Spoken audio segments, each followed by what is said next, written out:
Janji dari Perjanjian Kekal bagian ke-15, silsilah Yesus Kristus periode ketiga, bagian ke-14, Yesus. Silsilah di kitab Matius pasal 1 adalah miniatur dari seluruh sejarah penebusan yang mengandung perjanjian-perjanjian kekal Tuhan kepada umatnya yang digenapi di dalam Yesus Kristus. Buku seri sejarah penebusan kelima menjelaskan tentang silsilah Yesus Kristus fase yang ketiga yang memiliki 14 generasi, yaitu dari masa kerajaan Yehuda hancur sampai Yesus Kristus lahir. Saat kita mempelajari 14 generasi ini, kita akan menerima penyelenggaraan sejarah penebusan Tuhan baik di zaman itu dan untuk kita semua hari ini.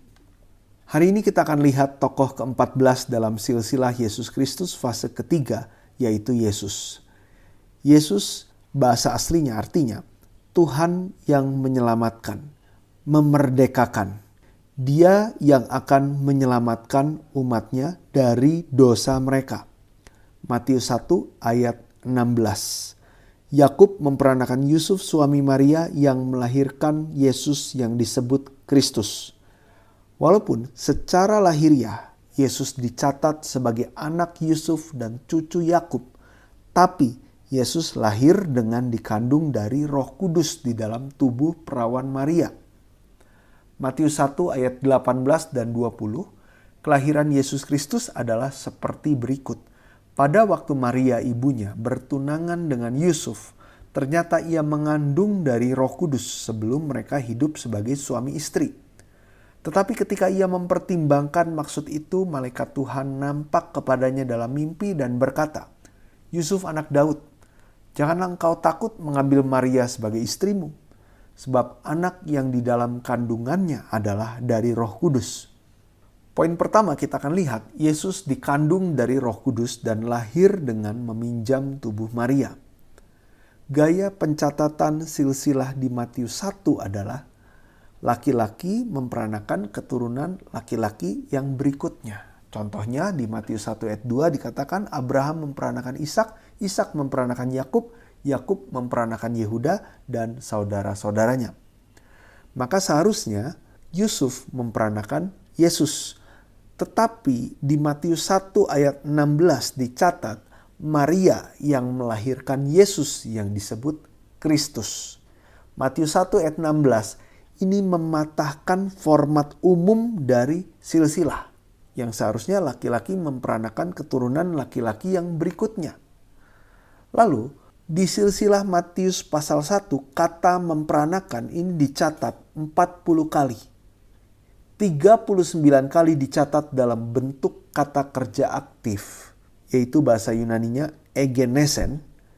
Lalu 1 kali kepada Yesus dicatat dalam bentuk kata kerja pasif, yang bahasa Yunaninya adalah egenete.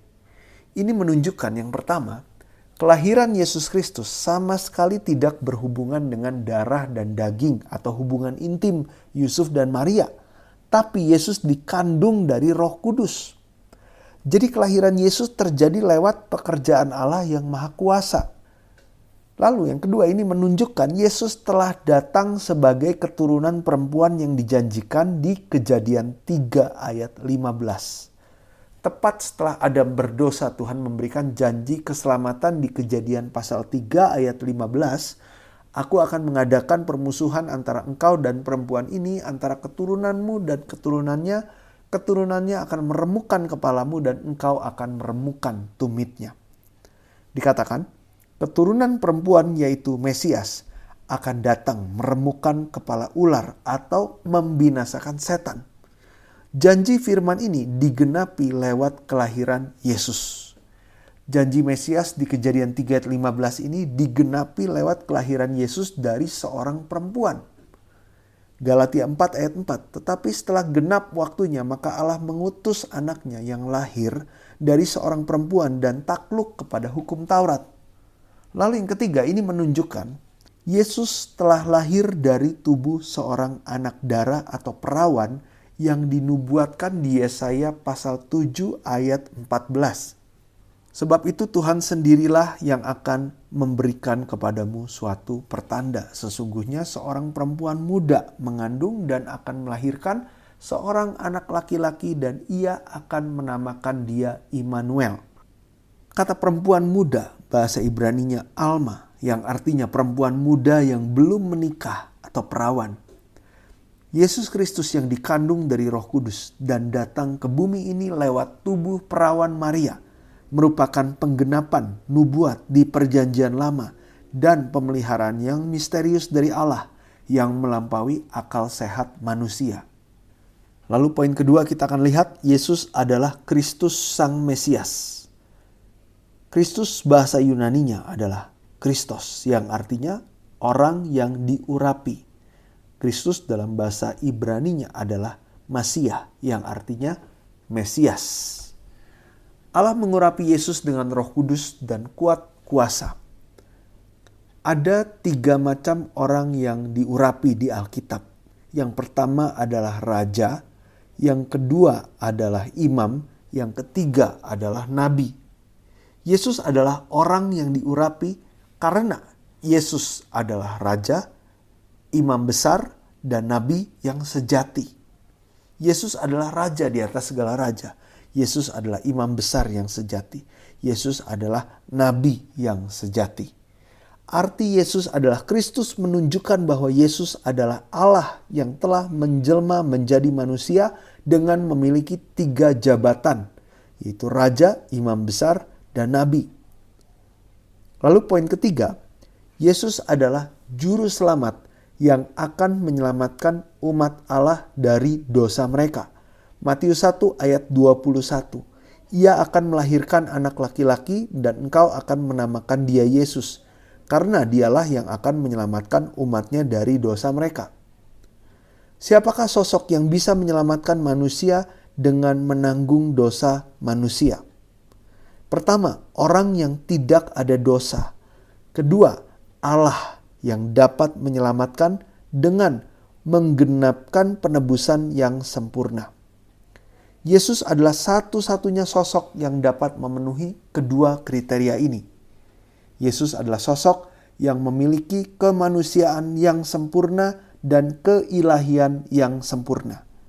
Roma 1 ayat 3-4. Tentang anaknya yang menurut daging diperanakan dari keturunan Daud dan menurut roh kekudusan dinyatakan oleh kebangkitannya dari antara orang mati, bahwa ia adalah anak Allah yang berkuasa, Yesus Kristus Tuhan kita. Yohanes 1 ayat 14, Firman itu telah menjadi manusia dan diam di antara kita. Dan kita telah melihat kemuliaannya, yaitu kemuliaan yang diberikan kepadanya sebagai anak tunggal Bapa penuh kasih karunia dan kebenaran.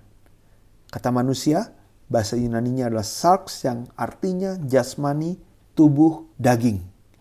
Firman yang ada sejak mulanya, firman yang bersama-sama Allah, firman yang adalah Allah, firman yang menciptakan segala sesuatu, firman yang adalah terang dan hidup yang menerangi setiap orang. Firman ini telah menjelma menjadi manusia dan menjadi Immanuel di tengah-tengah kita.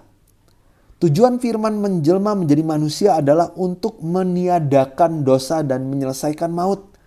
Karena upah dosa adalah maut.